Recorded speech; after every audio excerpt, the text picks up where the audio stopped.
So guys Vodafone Idea limited के quarter one के numbers आ चुके हैं और हमारी नजर कहां कहां रहनी चाहिए बिना आप लोगों का टाइम वेस्ट करे सबसे पहले आते हैं फंड रेज पर। क्या फंड रेज पर कंपनी ने आज के दिन कोई खबर दी है? नहीं।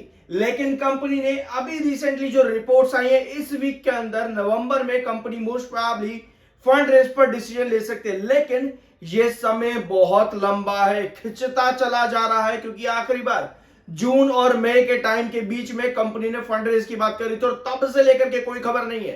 तो ये चीज आपको बताना चाहिए। एजीआर रिलीफ कुछ भी नहीं है। न्यू टैरिफ हाइक जो कंपनी करने वाली है अभी भी उस पर कोई खबर नहीं है, और अगर कर भी देती है बिना फंड रेज और एजीआर रिलीफ के तो कंपनी को खतरा हो सकता है। यहां पर न्यू पार्टनरशिप अभी तो फिलहाल नहीं है, लेकिन कुछ खबरें पार्टनरशिप को लेकर के थी आज से 3 महीने पहले तक। तो देखते हैं आने वाले टाइम पे कंपनी क्या कहती है। इसके अलावा अगस्त में जो डेडलाइन कंपनी की खत्म हो रही है इस पर क्या कंपनी ने कोई खबर दी है, सब चीजें यहां पर देखेंगे। लेकिन आगे जाने से पहले लाइव सेशन 10:30 बजे ज्वाइन करना मत भूलना। लिंक डिस्क्रिप्शन बॉक्स में मिल गया है आप लोगों को। 10:30 बजे लाइव सेशन है। आप सभी की जो भी जितनी भी कुछ भी सवाल होंगे सब आप यहां पर पूछ सकते हो। 10:30 बजे आज ज्वाइन जरूर कर लेना। तो अब आते हैं कंपनी के रिजल्ट्स पे। तो भैया शुरुआत करेंगे, सबसे पहले कंपनी का आरपीयू देख लो भैया। आरपीयू जो कि एक बहुत बड़ी डिमांड रहती है वोडाफोन आइडिया लिमिटेड में, 15% जंप किया है, लेकिन ईयर ऑन ईयर बेसिस ये एक छोटा कंसर्न है, क्योंकि मार्केट एक्सपर्ट्स की आरपीयू से एक्सपेक्टेशंस 15% नहीं है भैया, और वो भी ईयर ऑन ईयर बेसिस पर तो बिल्कुल नहीं। क्वार्टर ऑन क्वार्टर बेसिस होता तो भैया मानते अच्छा है, लेकिन 15% ईयर ऑन ईयर बेसिस पे ऑल दो 154 रुपए से 177 रुपए पे कंपनी का आरपीयू आया है। 154 से 177 पे तो जंप तो डेफिनेटली 15% का है, लेकिन मार्केट एक्सपर्ट्स के एक्सपेक्टेशंस में आपके साथ ऑलरेडी बहुत से रिपोर्ट्स डिस्कस कर चुका हूं वोडाफोन आइडिया पे कि मार्केट एक्सपर्ट्स के एक्सपेक्टेशन एक अलग ही लेवल पर है। तो अगर यहां पर मार्केट एक्सपर्ट्स उठ करके आ जाते कि भैया नंबर तो हमारी एक्सपेक्टेशंस के अच्छे नहीं है, क्योंकि आपको यहां पर वोडाफोन आइडिया में सेल्स या प्रॉफिट से कुछ लेना देना नहीं रहता। वोडाफोन आइडिया में सेल्स या प्रॉफिट से लेना देना नहीं रहता। वोडाफोन आइडिया में आरपीयू ज्यादा मायने रखता है कि आरपीयू कैसा परफॉर्म कर रहा है।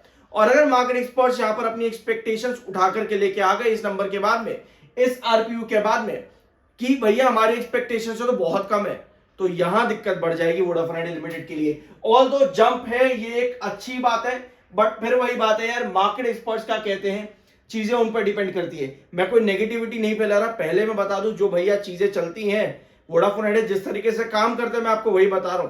चैनल पर आप देखते हो 6-60 के लेवल डिस्कस कर रहे थे बार बार, लगभग 6-7 बार रिकवर करा। परसों तरसों के दिन मैंने आपके साथ वीडियो डिस्कस किया था कि भैया 6-60 यहां पर ब्रेकडाउन हो सकता है, सिचुएशन अच्छी नजर नहीं आ रही।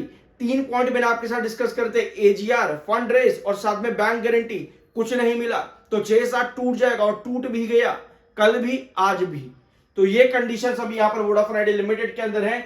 इसके साथ में कंपनी ने अपने एफपीओ के बारे में भी बताया है, जो कि यूटिलाइज कर लिया गया एज पर ऑब्जेक्टिव्स, उसके बारे में कंपनी ने यहां पर बताया। इसके अलावा 17,614 करोड़ जो रेज किया गया था वहां से, उसके बारे में भी कंपनी ने बताया, और साथ में यह भी कंपनी ने मेंशन किया है कि किसी भी तरह की कोई हेरा फेरी नहीं की गई है।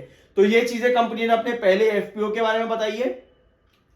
इसके अलावा कंपनी में नया सीईओ अपॉइंटमेंट देखने को मिला, अभिजीत किशोर एज सीईओ फ्रॉम अगस्त 19 अगस्त से ये अपनी जो सीट है वो यहां पर ले लेंगे 3 साल के लिए। तो नई अपॉइंटमेंट भी कंपनी में देखने को मिली। इसके अलावा क्या और भी चीजें हमारे पास में, सब्सक्राइबर बेस भी कंपनी ने अपना बताया है 197.7 मिलियन सब्सक्राइबर्स का। और एक और चीज जो अभी आपने चीजें देखी ना, मैंने आपके सामने 5 पॉइंट रखे थे अभी, जिसमें आपको दिखा था कंपनी का 5G 17 प्रायोरिटी सर्कल्स के अंदर, यानी कि 17 स्टेट्स के अंदर। तो भैया 22 सिटीज के बारे में भी यहां पर कंपनी ने मेंशनिंग कर दी है, जो पिछले 2 महीने में कंपनी ने काम किया है। और जो अगस्त की डेडलाइन चल रही है कंपनी की, अगस्त की डेडलाइन, यहां पे कंपनी को 17 प्रायोरिटी सर्कल्स में 5G कंप्लीट करना है। तो भैया बहुत इंपॉर्टेंट महीना है वोडाफोन आइडिया लिमिटेड के लिए। केपेक्स 24.4 बिलियन रुपीस का है, 15% आरपीयू का जंप आया है ईयर ऑन ईयर बेसिस पे।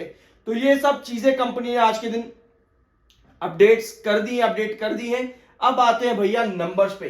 सारी फिगर्स आपकी मिलियंस में पहले यहां पर देख लो, इनको करोड़ में कन्वर्ट कर देंगे, दिक्कत उस चीज की आप लोग मत लेना, ठीक है। कंसोलिडेटेड फाइनेंशियल रिजल्ट जो आपकी स्क्रीन पर है। तो अब डिस्कस करते हैं, शुरुआत करते हैं कंपनी के इनकम से। ठीक है, इनकम कंपनी की क्या आई है, टोटल इनकम कंपनी क्या आई है 11,164 करोड़ की, 11,164। ये है कंपनी की टोटल इनकम जून 2025 में। मार्च 2025 में कंपनी की इनकम थी कितनी, 11,228 करोड़ की। तो भैया क्वार्टर ऑन क्वार्टर बेस पर कंपनी की इनकम जो है गिर गई है। पिछले साल जून में थी 10,764 करोड़ की, 10,764 करोड़। तो भैया ईयर ऑन ईयर बेसिस पे कंपनी की इनकम बढ़ी है, जो कि एक अच्छी बात है। But quarter on quarter basis पे छोटा सा डिप आया है, ये भी आप यहां पर देख लेना। एक्सपेंसेस कंपनी के कैसे है, क्योंकि एक रिपोर्ट और फिर बात आती है भैया, 5 साल हो गए वोडाफोन आइडिया लिमिटेड पर इस चैनल पर आपको वीडियोस देते हुए, तो रिपोर्ट पर रिपोर्ट आपके साथ आती ही रहती है, जो मैं आपके साथ पहले डिस्कस कर चुका हूं। Company Vodafone Idea limited telecom major 3 Airtel और जियो में सबसे ज्यादा वोडाफोन आइडिया एक्सपेंसेस करता है, यानी सबसे ज्यादा खर्चे करता है। तो भैया जून 2025 में कंपनी के एक्सपेंसेस कितने आए हैं, कितने एक्सपेंसेस है 17,775, ठीक है 17,775 करोड़। ये है कंपनी के एक्सपेंस, जो कि मार्च में था भैया 18,396 करोड़ का, और जून 2024 में था कितना 17,191 करोड़। तो कंपनी के expenses year on year basis पर बढ़े हैं, but quarter on quarter base पर डिप करे हैं, एक्सपेंसेस भी डिप करे हैं और साथ में इनकम भी डिप करी है। अब आते हैं कंपनी के प्रॉफिट पे। तो भैया प्रॉफिट बिफोर टैक्स और आफ्टर टैक्स देखते हैं।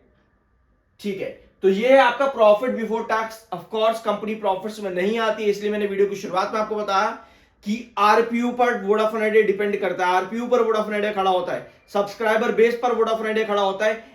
प्रॉफिट तो देखो, लॉसेस तो कंपनी आने वाले शायद 20 साल तक भी मुझे लगता है कि प्रॉफिट में आना कंपनी के लिए बहुत मुश्किल है, मुझे पर्सनली लगता है। ठीक है, कि कंपनी का प्रॉफिट में आना बहुत मुश्किल आने वाले कई सालों तक। तो प्रॉफिट बिफोर टैक्स कंपनी का नुकसान यहां पर हुआ, ये देख लो, जो कि क्वार्टर ऑन क्वार्टर बेसिस पर नुकसान कम हुआ है इस बार, और ईयर ऑन ईयर बेसिस पर नुकसान थोड़ा सा बढ़ गया है कंपनी का। ये चीज यहां पर नोट कर लेना, क्वार्टर ऑन क्वार्टर बेसिस पर कंपनी का नुकसान जो है वो थोड़ा कम हुआ है, और ईयर ऑन ईयर बेसिस पर नुकसान थोड़ा सा बढ़ा है। तो ये एक अच्छी चीज है कि at least quarter on quarter basis पर कंपनी के नुकसान यहां पर कम हुए हैं। अब आते हैं प्रॉफिट आफ्टर टैक्सेस। तो भैया टैक्स कंपनी ने कुछ खास तो नहीं है, डेफर्ड टैक्स इस बार आया है जो कि माइनस में आया है, यानी कि इस बार का क्वार्टर का 2025 जून में जो कंपनी का टैक्स परसेंटेज आया है वो डेफर्ड में आया है। डेफर्ड टैक्स, जिसकी वजह से कंपनी के जो नुकसान है वो और कम हो जाते हैं क्वार्टर ऑन क्वार्टर बेसिस पर, but year on year basis पर स्टिल कंपनी के नुकसान जो है वो बड़े हैं थोड़े से। तो ये है कंपनी के आज के दिन के नंबर। अब अगर मैं आपके सामने कुछ पॉइंट्स रखूं, जैसे कि गिरावट ये क्यों है, तो गिरावट के पीछे के रीजन 3 है। एजीआर पर कोई खबर अभी तक नहीं है, फंड रेस पर भी कोई खबर अभी तक नहीं है। नवंबर की जो मैंने बात करी वो सिर्फ कुछ रिपोर्ट्स बता रही हैं कि शायद कंपनी नवंबर में कुछ लेकर के आए फंड रेस को लेकर के, तो अभी खबरें नहीं है। तीसरा आपका क्या था, बैंक गारंटी। बैंक गारंटी तब तक नहीं आ रही जब तक सरकार कोई जवाब नहीं दे रही, और सरकार कह चुकी है कि भैया एजीआर पर तो कोई जवाब देंगे नहीं, बाकी कंपनी को फंड रेस करना चाहिए, और फंड रेस करने के लिए कंपनी को बैंक से लोन चाहिए, और बैंक कह रहे हैं कि भैया सरकार अगर यहां पर जवाब नहीं दे तो हम जाकर के पैसा दे सकते हैं वोडाफोन आइडिया लिमिटेड को। तो ये चीजें अभी यहां पर हैं, कहीं ना कहीं वोडाफोन आइडिया एक टसल के अंदर फंसा हुआ है। बट मार्केट एक्सपर्ट्स ये नंबर आज कैसे लेकर के चलते हैं इस पर बहुत ज्यादा डिपेंड करेगा, क्योंकि 660 आपका भले ही टूटा है, अगर यहां से वापस रिकवरी बन जाती है तो 660 पर आपको फिर सेलिंग देखने को शायद मिल सकती है। तो थोड़ा सा बच करके रहना। बाय या सेल की कोई रिकमेंडेशन नहीं है, वो आपका अपना ओपिनियन होना चाहिए और आपकी अपनी मर्जी भी होनी चाहिए। आई होप कि वीडियो आपको पसंद आएगा। मिलता है अगले वीडियो में।